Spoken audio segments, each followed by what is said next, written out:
ऐसा नहीं कि आप बाहर चले जाए उसके। तो इलास्टिक लिमिट के अंदर क्या होगा, जो पहला स्ट्रेस था कौन सा था, लॉन्गिट्यूडिनल स्ट्रेस,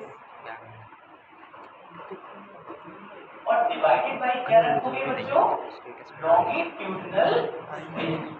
कौन सा स्ट्रेस है, longitudinal stress divided by longitudinal stress. और यंग्स मॉडुलस का जो सिंबल क्या यूज करेंगे, y, क्या यूज करेंगे, y। अब स्ट्रेस को बेटा हम क्या लिख सकते हैं, फोर्स डिवाइडेड बाय एरिया, और स्ट्रेन क्या हो जाएगा, delta L by L. Delta L क्या है, चेंज इन लेंथ, जो भी इलोंगेशन हो रहा था वही तो है डेल्टा एल, मैंने जो बताया था। और एल क्या है, उसकी ओरिजिनल लेंथ, किसकी, रॉड। जैसे मान लो कि ये एक रॉड है, इसकी जो ओरिजिनल लेंथ है वो आपकी एल है। जब हमने इस पर एफ फोर्स लगाया, इसकी लेंथ में जो भी इलोंगेशन हो रहा है वो बेटा यहाँ पर डेल्टा एल देखने को मिल रहा है।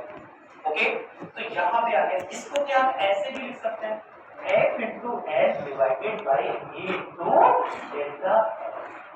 तो ये तो y इक्वल टू क्या, F into L divided by A into delta L। y किस बात को रिप्रेजेंट कर रहा है, यंग्स मॉडुलस। इसको रिप्रेजेंट कर रहा है यंग्स मॉडुलस। क्या इसका भी यूनिट वही होगा जो चैप्टर का यूनिट है, क्या है चैप्टर का unit, newton per metre square, that is pascal. तो यंग्स मॉडुलस का भी पास्कल ही होगा। ओके, और बल्क मॉडुलस भी आएगा तो उसका भी पास्कल ही होगा। ओके, अगर वायर बेटा हमारा सर्कुलर है तो क्या हम F into L एक ही जगह पे क्या रिप्लेस करते हैं, pi R square into delta L. तो हम ऐसा भी लिख सकते हैं, सुनो कोई y equal to F L divided by pi R square into delta L. तो ये यंग्स मॉडुलस के फार्मूले हो गए। एफ की जगह पे हम mg भी कर सकते हैं, अगर वेट का रोल हो रहा है, मास दिया है तो हम mg भी लिख सकते हैं उसकी जगह पे। तो आप mg वाला भी फार्मूला लिख लो, और y equal to mgl divided by r square into.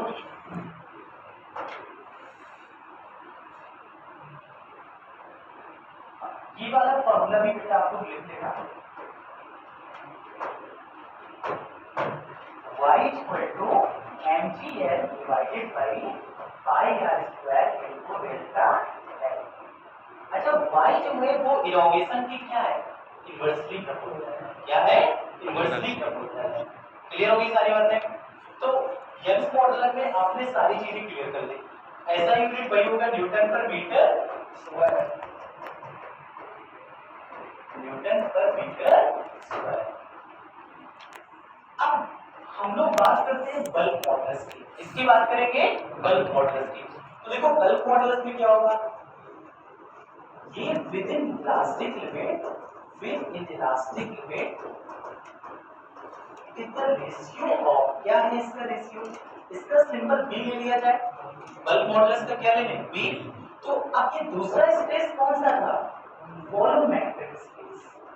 तो volumetric space divided by volumetric strength. अब वॉल्यूमेट्रिक स्पेस क्या हो जाएगा बेटा, बताओ।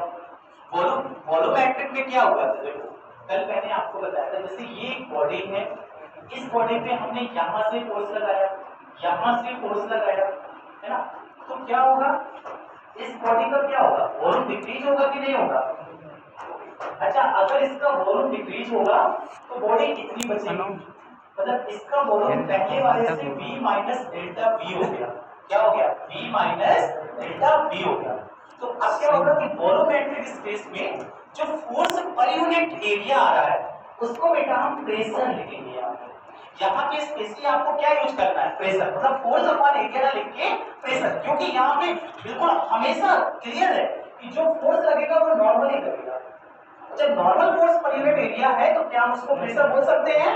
तो इससे अच्छा है कि सवालों में हम फिर से FI क्यों लिखें, हम प्रेशर लिखेंगे।